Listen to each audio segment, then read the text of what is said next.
Olá, pessoal, boa tarde. Hoje a gente vai dar início ao nosso primeiro podcast e o nosso convidado de hoje é o Scóforo. Meu nome é Sueliane, faço parte do NEMAF e agora eu vou dar a palavra ao nosso presidente do Núcleo, Sábio. Boa tarde, pessoal. Meu nome é Sábio, sou presidente do NEMAF e queremos agradecer a presença de cada um de vocês. E agora passarei a palavra para o nosso entrevistado, Scóforo. Bom, meu nome é José Roberto Scóforo, eu sou engenheiro florestal, assim como vocês estão buscando, né, formar engenheiros florestais. Eu tenho uma vida acadêmica muito intensa, tanto na questão da docência, né, da administração de aulas, quanto em pesquisa, quanto em extensão, quanto em gestão, né? Tive a oportunidade de ser desde chefe de departamento, coordenador de pós-graduação, até reitor da Universidade Federal de Lavras de 2012 a 2020. Eu acho que foi um período muito expressivo na vida dessa instituição. É um trabalho, né, sempre trabalho com grupos, com equipe, não acredito no trabalho do eu sozinho, eu acredito sempre no trabalho de um time focado numa causa. Tá certo. Agora daremos início às perguntas. A primeira pergunta que a gente colocou aqui de início é quais eram os campos de atuação do engenheiro florestal na década de 70? Como que era o ambiente naquela época? Tá, e eu vou aproveitar e vou considerar a diferença em relação a hoje também, tá bom? Bom, primeiro saudar a todos, né, que terão a oportunidade de ouvir essa conversa. Na realidade, na década de 70, a atividade florestal, embora assim, ela tenha começado lá no início do século passado, mas a atividade florestal como uma coisa mais empresarial, com indústrias, ela começou mesmo a ganhar forma na década de 60. Então, na década de 70, era muito forte a silvicultura, né, porque era aquele momento de muitas plantações, era forte a área de manejo florestal, porque na questão dos plantios se precisava quantificar, era importante também o manejo da vegetação nativa, embora houvessem muitos problemas com o empresariado que atuava nesse campo, e a gente tinha, de uma maneira mais tênue, a parte de recursos naturais, a parte ecológica, ela era menos intensa, e a parte de tecnologia da madeira também ela era menos intensa, embora existissem instituições, né, mais no sul do Brasil, que trabalhassem bastante forte a questão da tecnologia da madeira. Hoje a gente vê um equilíbrio muito maior entre essas áreas, né?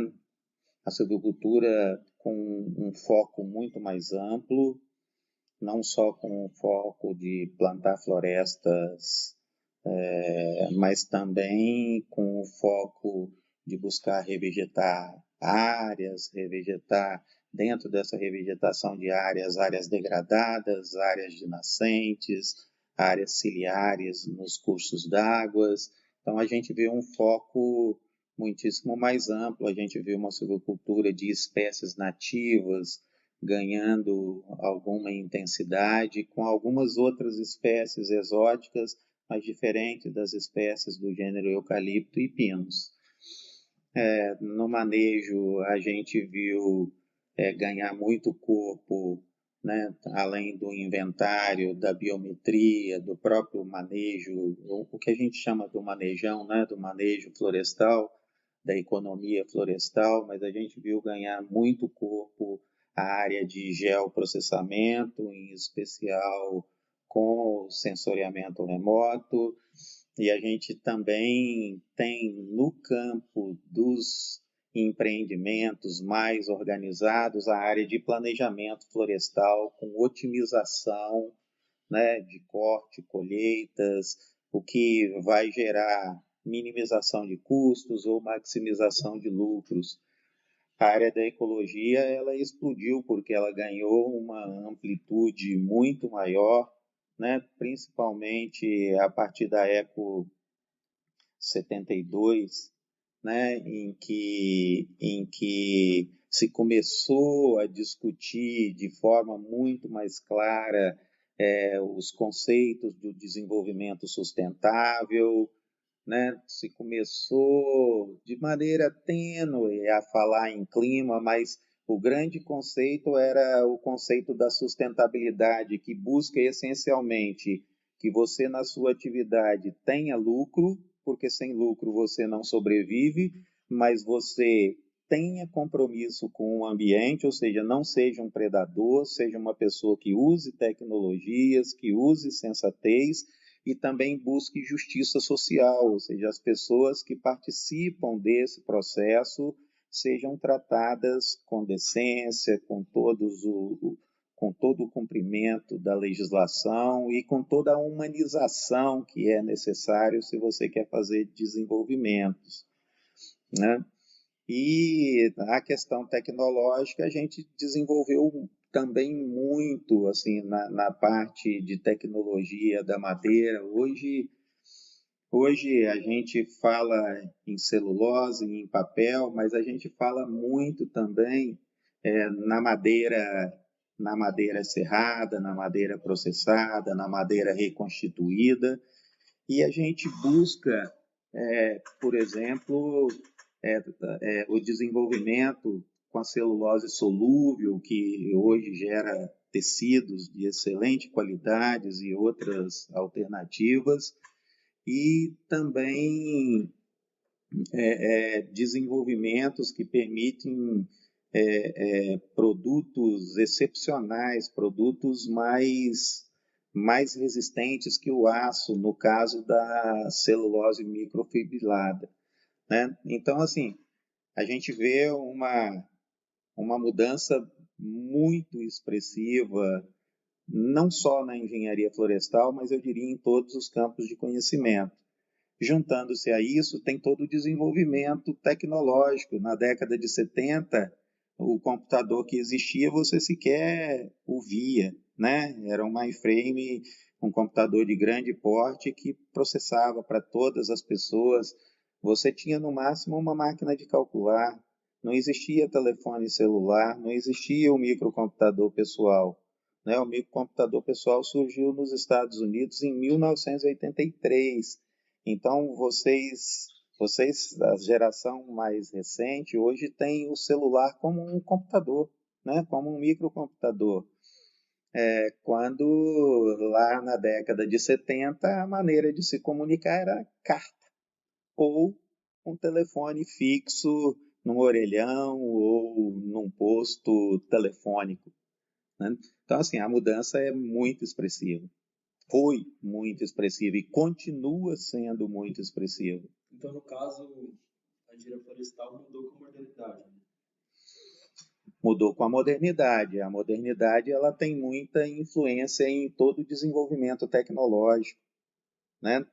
Então, assim, na medida que você hoje tem internet, coisa que nem se sonhava em ter no passado, né? Na medida em que você tem o celular, em que você hoje registra tudo, desde você gravar uma aula até você processar informações, né? E ter informações rapidamente. Você tem uma dúvida sobre uma palavra, como eu escrevo uma palavra, ou qual é o significado disso, né, dessa palavra, e você obtém essa informação rapidamente.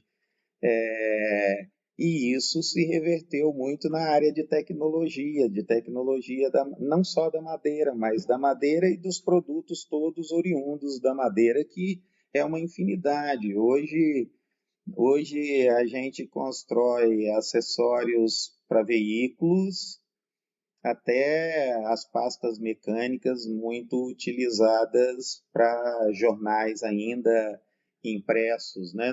Mas você tem uma variedade muito grande e há uma aceitação cada vez mais da sociedade, principalmente na medida em que as pessoas vão ganhando mais informações, de que vale a pena, às vezes, pagar um pouco mais caro num produto que foi plantado dentro das regras da sustentabilidade, que foi beneficiado, né, do que e conservar aquilo que a natureza nos deu, do que sair fazendo explorações inadequadas e predatórias. E, Scofro, mediante essas mudanças que a gente pode ver na sociedade, que a gente pode ver no campo de engenharia florestal, como você acha que nós podemos nos preparar para essa nossa inserção no mercado florestal? Bom, eu sempre acreditei e continuo acreditando que qualquer profissional tem que ter um fundamento teórico muito grande. Agora, o fundamento teórico muito grande, ele só é muito pertinente se você exercitar esse conhecimento teórico que você vai obtendo. Então, eu acredito muito no lema da antiga ESAL, que era a Escola Superior de Agricultura de Lavras, e hoje, né, nós somos Universidade Federal de Lavras, que era ciência e prática. Eu acredito muito que você tem que ter muita concentração, estudar muito, ter muito fundamento teórico. Para quê? Para você saber pensar melhor, para você saber o porquê das coisas, para você saber como pode solucionar problemas na medida em que você tem uma base teórica muito grande. Mas exercitar esse conhecimento teórico que você obtém é fundamental, seja através de aulas práticas, seja através dos TCCs, seja através de estágios das mais diversas áreas. Para quê? Para você enxergar como aquele conhecimento é exercitado na prática. Às vezes você entende um conhecimento do ponto de vista teórico de uma forma e quando você vai exercitar, você vê que tem pequenos detalhes que podem levar a um bom êxito ou a um mau êxito na operacionalização daquela tecnologia, né? Então, esse é um ponto que eu vejo como fundamental.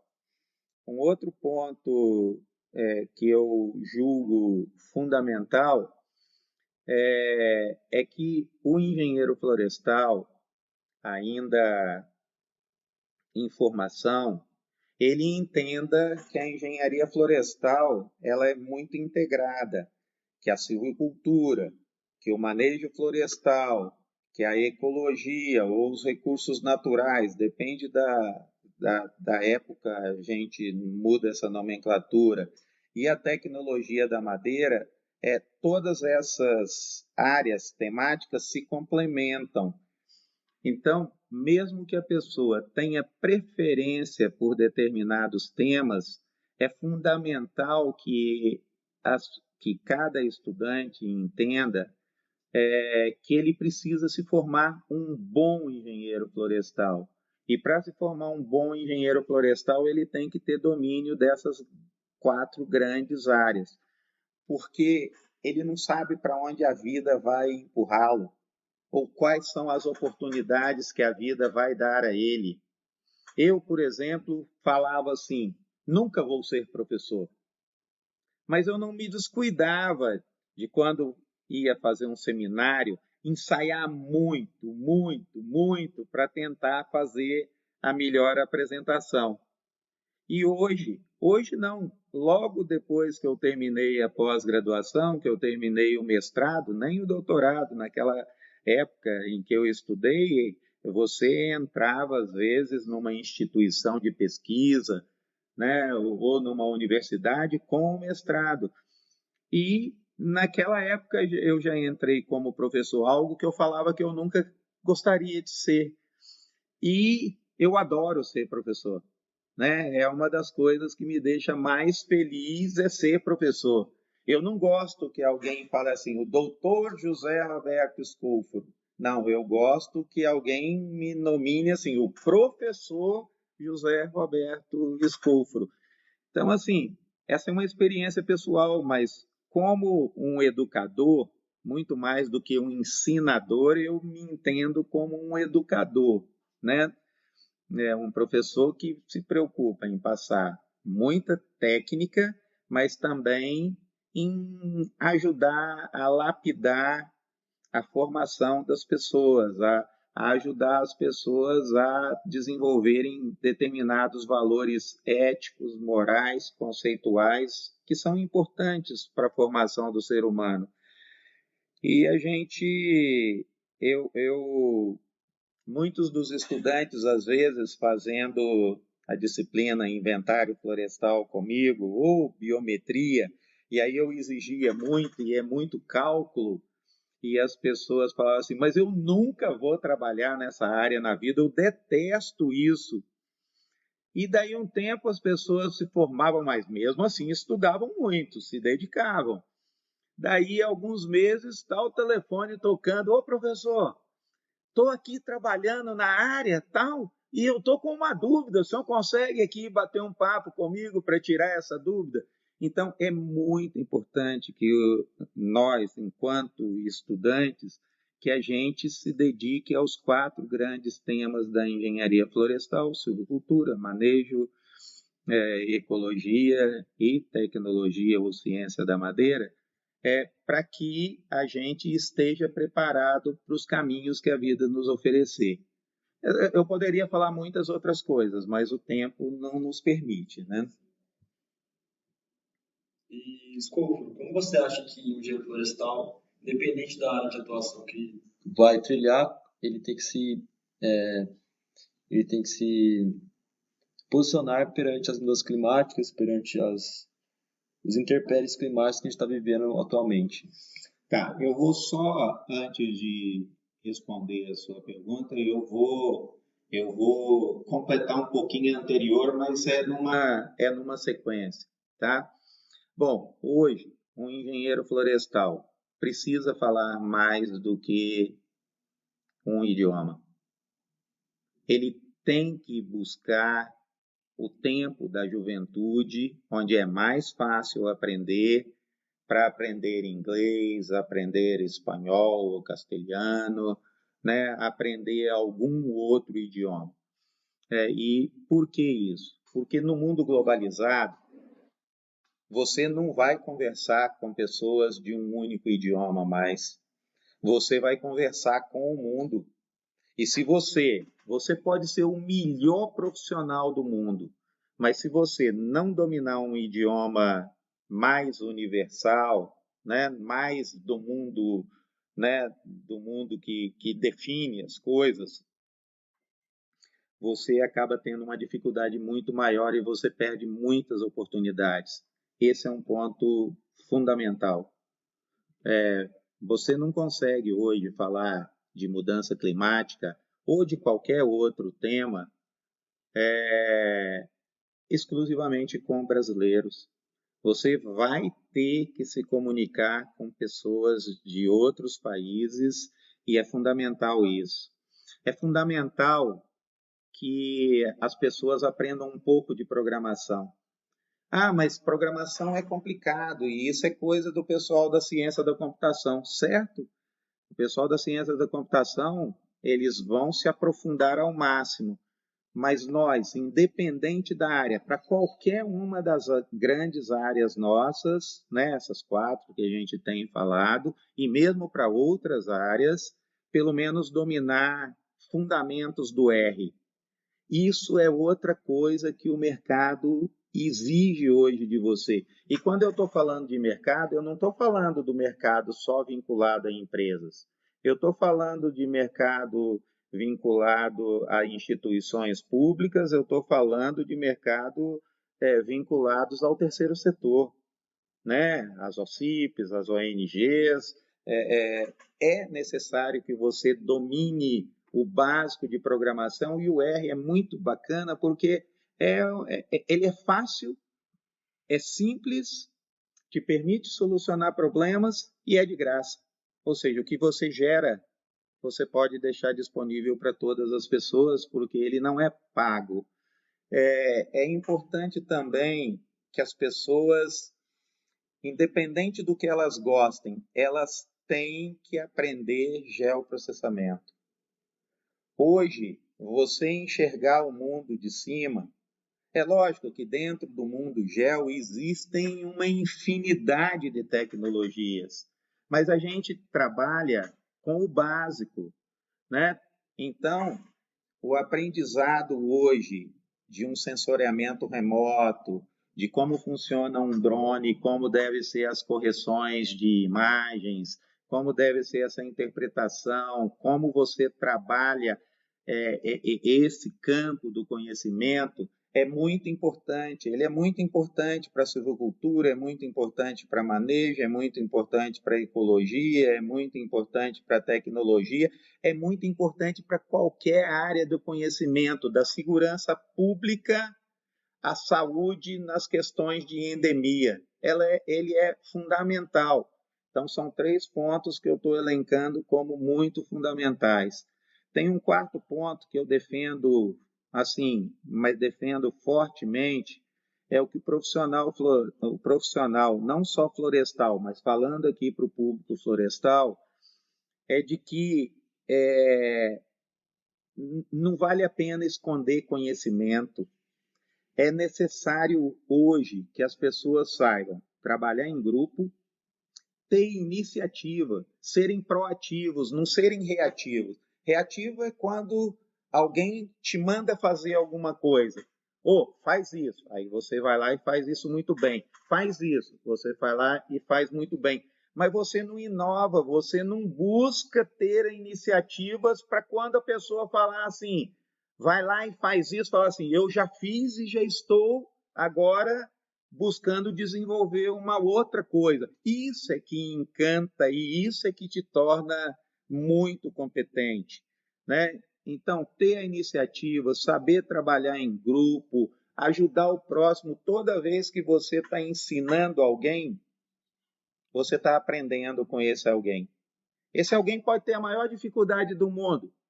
Você está aprendendo, às vezes, mais do que se estivesse estudando formalmente. E quando a gente chega nas mudanças climáticas, além disso tudo ser fundamental como um profissional, né, para se habilitar para trabalhar nesse tema e em outros temas, esse é um tema irreversível, né? Existem pessoas que acreditam que a Terra é plana. Existem pessoas que acreditam que não há mudança climática. E a gente sabe que essas pessoas estão sem nenhuma sintonia com o mundo e com a ciência, né? Na realidade, a mudança climática chegou de uma forma acentuada e ela abre um campo de trabalho espetacular para o engenheiro florestal. Hoje, a gente ficava na área de manejo focado em volume, em quantas toras uma árvore pode fornecer, que são coisas importantíssimas. Com a questão da mudança climática, hoje, seja na vegetação plantada, seja na vegetação nativa, a gente já quantifica quanto de carbono tem ali. Quanto de carbono vai ser agregado a cada período? Ou será que aquela floresta está perdendo carbono ao longo do tempo? O normal é que ela ganhe carbono, mas existem situações em que a mudança climática pode gerar um empobrecimento da floresta, a mortalidade de muitas plantas, de muitas árvores, e inclusive perder carbono. Quanto de CO2 está sendo capturado, ou quanto de CO2 está sendo jogado na atmosfera?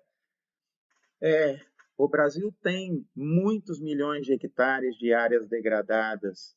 Essas áreas com programas de revegetação, antes o foco era revegetar, porque esse ambiente é um ambiente inóspito, que pode ter muita erosão na época das chuvas, porque não tem cobertura florestal, tem o visual, tem a questão da paisagem, que é muito importante, mas hoje, além desses benefícios, né, de ocupar uma área, de proteger as áreas contra a erosão, de permitir maior infiltração de água no solo, se considera também que essas áreas revegetadas, as plantas estão crescendo. E se elas estão crescendo, elas estão capturando CO2. E elas estão acumulando, através, né, da fotossíntese que é feita, elas estão acumulando mais carboidrato, e esse carboidrato ele é carbono em essência, porque ele é o elemento que gera o crescimento, o engrossamento das plantas.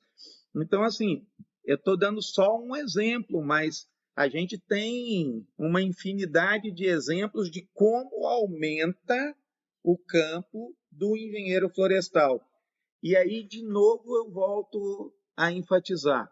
Se você tem muito conhecimento teórico e exercitou esse conhecimento teórico através das aulas práticas e do estágio, você vai estar muito habilitado a ser um profissional que não vende ilusões, mas a ser um profissional que trata o tema mudanças climáticas com o conhecimento que ele existe. Na realidade, é um tema multidisciplinar, não é um tema específico do engenheiro florestal, né? O pessoal da hidrologia, da climatologia, né? O pessoal que trabalha com manejo e conservação de solo, são todas pessoas que, somadas, elas vão encontrar boas soluções, né? E, lógico, outras profissões também, mas boas soluções para a gente tratar com a seriedade que se deve